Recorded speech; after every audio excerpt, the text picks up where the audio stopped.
অসমৰ মাননীয় মুখ্যমন্ত্ৰী ডক্টৰ হিমন্ত বিশ্ব শৰ্মা ডাঙৰীয়াৰ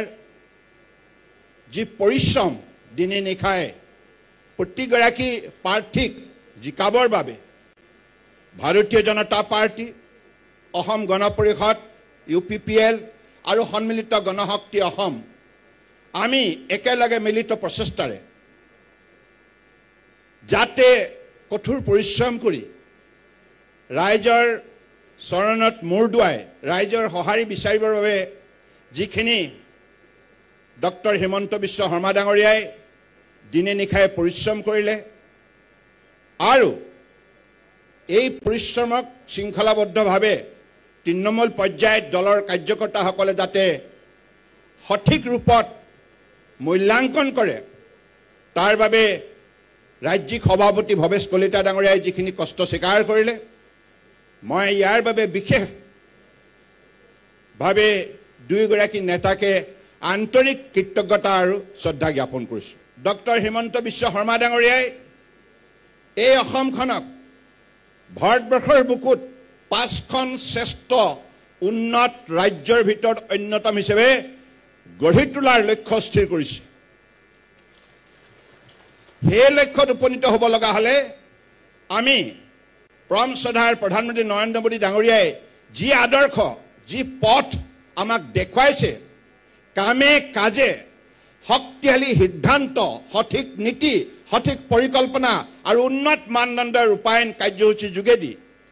এইখিনি কথা আমি অনুকৰণ কৰিব লাগিব আৰু নিশ্চিতভাৱে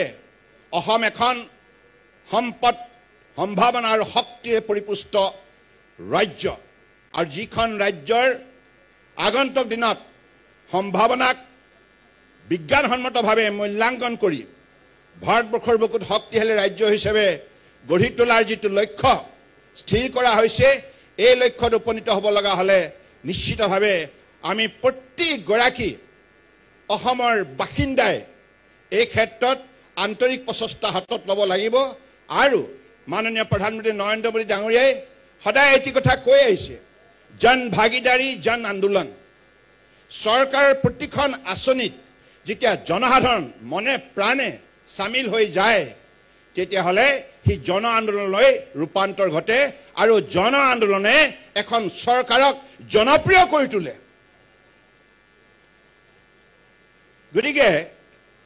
সেইবাবে মোদী ডাঙৰীয়াই 2014 চনত যেতিয়া স্বচ্ছ ভাৰত অভিযান এই কাৰ্যসূচী আৰম্ভ কৰিছিল, তেখেতে শ্ৰদ্ধা সহকাৰে জনসাধাৰণৰ শ্ৰীচৰণত এই কাৰ্যসূচী অৰ্পণ কৰি আহ্বান জনাইছিল যে আপোনালোকে সকলোৱে সঁহাৰি জনাওক। গতিকে আজিৰ তাৰিখত অসম চৰকাৰেও বিভিন্ন ধৰণৰ আঁচনি হাতত লৈছে জনসাধাৰণৰ উন্নয়নৰ বাবে, মংগলৰ বাবে, জনতাক সামাজিক নিৰাপত্তা, সামাজিক সুৰক্ষা, সামাজিক ন্যায় প্ৰদান কৰাৰ উদ্দেশ্য। গতিকে সেইখিনি আমি কাৰ্যকৰ্তা বন্ধু বান্ধৱীসকলে তৃণমূল পৰ্যায়ত মূল্যাংকন কৰিব লগা হ'লে